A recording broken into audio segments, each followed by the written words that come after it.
안녕하세요. 특푸심 가득한 특수교사 마이송입니다.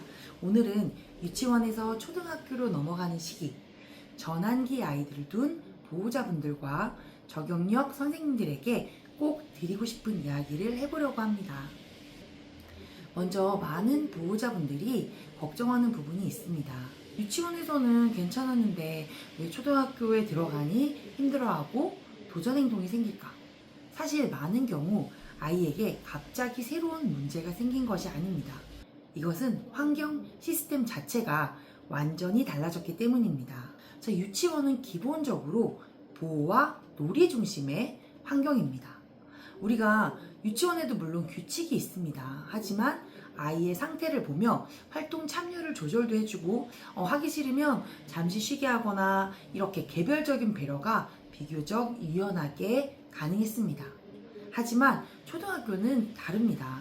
초등학교는 기본적으로 과업 중심, 규칙 중심의 시스템입니다. 정해진 시간에 앉아 있어야 하고, 유치원은 또 그냥 바닥에 앉는 경우도 있지만 초등학교는 의자에 앉아 있어야 되죠. 의자에 앉아 있어야 되고 또 순서를 계속 기다려야 돼요.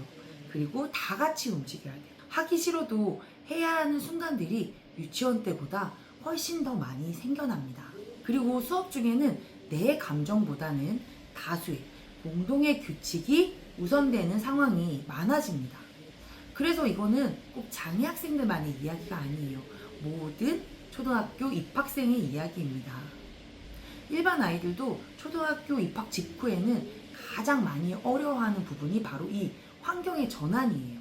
그래서 초등학교 입학 시기를 아이 인생에서 저는 가장 불안정한 시기 중에 하나라고 이야기를 해요. 그런데 특히나 발달이 느리거나 감각적으로 예민한 친구, 기다림과 전환에서 어려움을 느끼는 학생들의 경우는 이 변화가 훨씬 더 크게 느껴질 수 있습니다.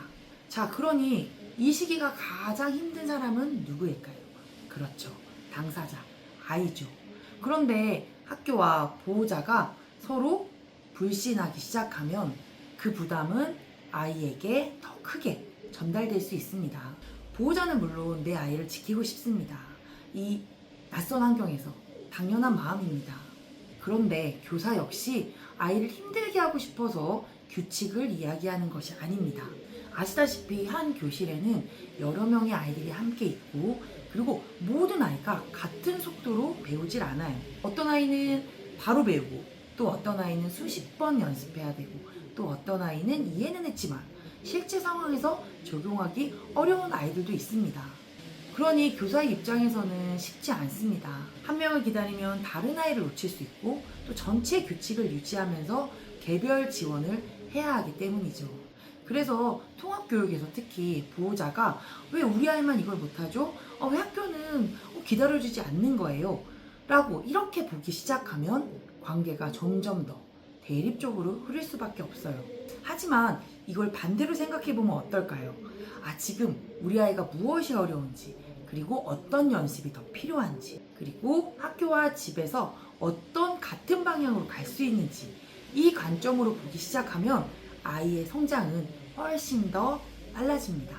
이제부터 우리 아이가 초등학교에 들어가기 전, 이때부터 중요한 건 우리 아이가 다른 아이와 어떻냐, 빠르냐, 느리냐가 중요한 것이 아닙니다. 앞으로 내 아이가 무엇을 연습하고, 그리고 어떤 경험을 쌓고, 어떤 방향으로 성장해 나갈 것인가를 초점을 두셔야 합니다. 특히나 발달이 느린 자녀를 둔 보호자분들은 입학 시기에 비교와 불안으로 상당히 그 불안감을 많이 경험을 하십니다. 그런데 이 불안감이 어디에 갈까요? 우리 아이들도 역시 눈치가 빠르기 때문에 보호자가 말하지 않아도 보호자가 느끼는 그 불안감을 그대로 느껴요. 그런데 정작 학교를 가는 사람은 누구예요? 아이들이죠. 그래서 보호자분들이 나는 말 안 했는데 라고 하지만 이미 표정과 행동에서 내가 우리 아이를 상급학교로 보내는 것에 대한 불안감을 느끼는 걸 아이도 느낄 수 있어요. 그러니까 우리 모두 연습이 필요합니다. 초등학교 입학, 아직 멀었어요 라고 하지만 벌써 상반기가 지나가고 있습니다. 빠르지 않습니다. 지금부터 시작해야 할 초등학교 가기 전에 가정에서 가장 먼저 연습하면 좋은 것, 특수교사가 말하는 세 가지를 이야기해 드릴게요. 첫 번째는 혼자 해보기입니다. 혼자 해보기. 이것은 완벽하게 하라는 뜻이 아닙니다. 스스로 시도해보는 경험을 말하는 거예요. 자, 가방 열기, 물통 꺼내기, 뭐 신발 신기, 그리고 신발 정리하기, 화장실 다녀오기, 화장실 물 내리기, 그리고 뒤처리 못하면 어설프더라도 한번 해보는 척이라도, 아니면 엄마와 함께 내 손으로 엄마와 함께 잡고 해보는 거, 이런 것들, 아니면 도움을 요청하기, 이런 방법들이 아주 사소한 것 같지만 학교에서는 사실 가장 중요한 것입니다. 이런 생활 기술들을 학교에서 와서 처음 배우기 시작하면 사실 이걸 배워나가는 시간에 정작 다른 학습 경험의 기회와 시간이 줄어들어요. 그래서 저는 가능하면 이런 것들을 가정에서 미리 경험해 오면 아이가 학교에서 훨씬 안정적으로 학교 생활을 할 수 있다고 보호자분들께 항상 말씀을 드립니다. 그리고 이렇게 혼자 하는 경험은 단순히 생활 기술을 말하는 것이 아니라 나아가서 이거 내가 해볼 수 있어, 나 할 수 있어 라는 아이의 자기 효능감과 연결이 됩니다. 만약 아직 혼자 하기 힘든 학생들도 있어요. 그럴 때는 최소한 이런 것들이 있다, 같이 경험을 해봐야 되는 그 경험을 많이 해보셔야 됩니다. 혼자 할 수 있는 아이들은 어느 선에서 어설퍼도 혼자 해보기, 그리고 언어적 도움이 필요한 학생들은 보호자와 함께 해보기, 이것도 아직 힘들어요 하는 친구들은 신체적 도움을 받아서 이런 것이 있다, 경험을 할 수 있도록 해주셔야 됩니다. 보호자가 다 해주는 것과 아이와 손을 잡고 아니면 아이에게 얘기를 하면서 함께 하는 것, 이 경험은 완전히 다릅니다. 자, 두 번째 연습해야 될 것은 기다리기입니다. 기다리기는 사실 상당히 고급 기술이에요. 이거 어른들도 잘 못해요. 보호자분들도 잘 못합니다. 자, 어른도 어려운 거예요. 그렇기 때문에 아이들은 이걸 연습을 해야 돼요. 내 차례를 기다리고, 학교에 가서 하고 싶은 걸 다 할 수 없어요. 하고 싶은 걸 잠시 멈추고 또 상황이 끝날 때까지 누군가를 기다려주고 버티는 경험이 부족한 경우가 너무 많습니다. 그렇기 때문에 도전 행동으로 이것이 나아가는 거거든요. 그래서 즉각적인 반응에 익숙한 아이들 많습니다. 가정에서 바로바로 엄마 물 하면 바로 물 주고, 엄마 뭐 하면 바로바로 해줘서 이런 즉각적인 반응에 되게 익숙한 아이들일수록 기다림 자체가 큰 스트레스로 다가와서 학교에 그 긴 시간을 못 견디는 학생들이 정말 의외로 많습니다. 그래서 집에서도 무조건 바로 들어주기보다는 엄마 1분 뒤에 갈게, 엄마 이거 해놓고 이거 끝나고 하자, 그리고 친구 차례 끝나면 너야. 작은 기다림, 긴 기다림이 아니어도 됩니다. 작은 기다림의 경험을 꾸준히 만들어주는 것이 정말 중요합니다. 이거 정말 별표 5개예요. 진짜 중요해요. 처음에는 길게 하시지 마세요. 처음부터는 30초, 1분, 2분, 아니면 10초부터라도 좋습니다. 기다리는 시간을 최소한해서 점점 늘려나가세요. 기다림은 정말 훈련입니다. 이 훈련이 되어야지 유치원에서 초등학교로 넘어갔을 때 아이들의 도전 행동도 늘어나지 않습니다. 정말 중요합니다. 기다림 연습. 세 번째는 뭘까요? 규칙 지키기입니다. 여기서 제가 말하는 규칙은 엄청 거창한 것이 아닙니다. 앉아서 먹기, 정리 후에 이동하기, 줄 서기, 그리고 약속한 것은 지키기. 이런 사소한 규칙들이 모여서 학교는 만들어지는 거거든요. 학교는 가정과 달라요. 공동체 생활이에요. 아까도 얘기했지만 집에서는 즉각적인 반응이 돼요. 집에서는 내 마음만 중요한 공간이었다면 학교는 다른 친구들과 많은 사람들과 함께 살아가는 공간이라는 것. 이것을 아이에게 상기시켜줘야 돼요. 유치원의 공동체 생활과 학교의 공동체 생활은 스케일이 달라요. 그래서 미리 예측하게 아이에게 지금부터 이야기해주고 연습하고 훈련을 해줘야 합니다.